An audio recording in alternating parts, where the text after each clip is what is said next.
আলহামদুলিল্লাহ এই মাদ্রাসায় আমি কোনো নতুন কিছু না, নতুন উস্তাদও না। আমি এখানকার পুরাতন একজন উস্তাদ এবং অনেক দিনেরই উস্তাদ, প্রায় 17 বছর চলতেছে। তো আমার শিক্ষকতা এটাই আমার কাছে প্রিয়, এটাই পছন্দনীয়। কোনো দায়িত্ব এটা পিছনেও আশা ছিল না, এখনও যে দাঁড়িয়েছি এখনও এটা আমার কাছে খুব এটা একটা কিছু হলো, একটা কিছু পেলাম বা এটা একটা আনন্দের এরকম না। তবে এই মাদ্রাসার যিনি 25 বছর মেহনত করেছেন, অক্লান্ত পরিশ্রম করেছেন, আমাদের শ্রদ্ধেয় বড় ভাই, আমার সাথে বন্ধুর সুলভ আচরণ করতেন মরহুম আলহাজ হযরত মাওলানা জামাল উদ্দিন সাহেব। তো উনি আমাকে পেয়ে হুজুরের কাছে হুজুরের আনন্দটা, সাহসটা আরও বৃদ্ধি হয়েছে যখন আমি 2011-তে এখানে ঢুকছি। হুজুর অনেক সময় নিরিবিলি আমার সাথে কথাও বলতেন। হুজুরের হাতে ঘোড়া অত্র অঞ্চলের কিছু ওলামায়ে কেরাম আছেন, যার মধ্যে হযরত মাওলানা শাহজালাল সাহেব আছেন, মুফতি শরীফ সাহেব আছেন, সানি সাহেব আছেন। এরকম হুজুরের অত্যন্ত আদর যত্ন সোহাগে এই প্রতিষ্ঠান শুরু থেকে নিয়ে শেষ পর্যন্ত ওনারা এখানে পড়েছেন। ওনাদের এই মাদ্রাসার প্রতি কী দরদ রাখা দরকার, এটা মুফতি মরহুম জামাল উদ্দিন সাহেবের কাছ থেকে ট্রেনিং প্রাপ্ত।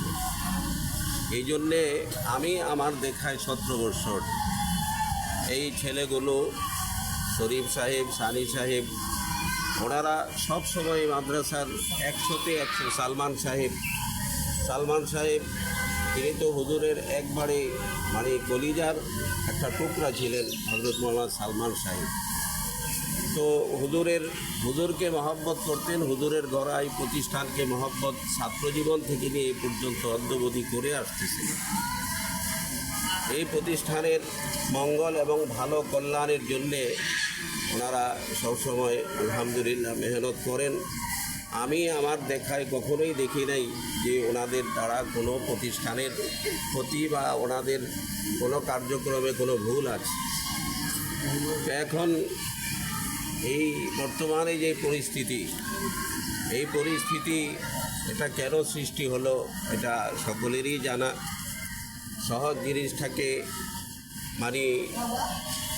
অবমূল্যায়ন বলা হোক অথবা অদূরদর্শিতা বলা হোক, এই জিনিসটাকে এতটা ঘোলাটে করা হয়েছে, যার জন্যে ছাত্রদের এখন অনেকের পরীক্ষাও ছিল অথবা হবে 2-1 দিন পরে, 2-4 দিন 5 দিন পর।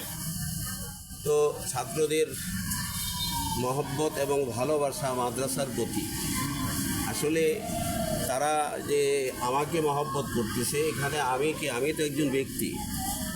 তারা ভাবতেছে যে মাদ্রাসাকে মহব্বত, এটার একটা বহিঃপ্রকাশ তারা মনে করতেছে যে মাদ্রাসার জন্য ভালো হবে, কল্যাণ হবে। এই জন্যেই তো ছাত্ররা যারা, তোমরা দিল থেকে মন থেকে, অন্য কোনো উদ্দেশ্য বা কোনো গরজ না, কোনো হিংসা না এবং কোনো প্রতিহিংসাও না, শুধুমাত্র দিন এবং দিনের স্বার্থে তোমরা এই কাজ করেছো, এটা আমি 100-তে 100 বিশ্বাস করি।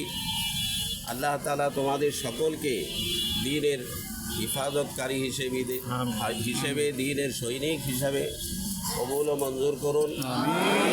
এবং আরেকটা প্রেক্ষাপট যেটা ছিল যে মাদ্রাসাটা গত 2 বছর আগে একবারেই স্থিতিশীল, কোনো রকম এর মধ্যে কারোর সাথে কারো দ্বন্দ্ব, এখতেলাফ সেটা কিছুই অবলোকন হয় নাই।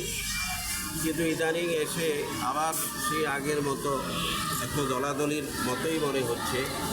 তবে আমি এতটুকু আত্মবিশ্বাস রাখতে পারি যে আমার মনে হচ্ছে যে যদি এই মুহূর্তে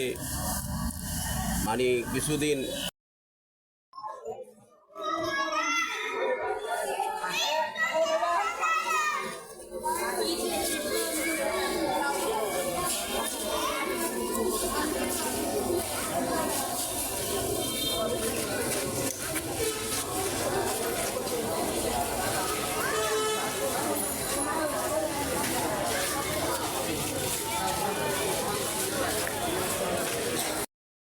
আমাদেরকে যেন আল্লাহ দাওরা পর্যন্ত আর কোনো আন্দোলন কোনো ব্যাপারে যেন করা না লাগে, আল্লাহ আমাদেরকে সেইভাবে কবুল করুন।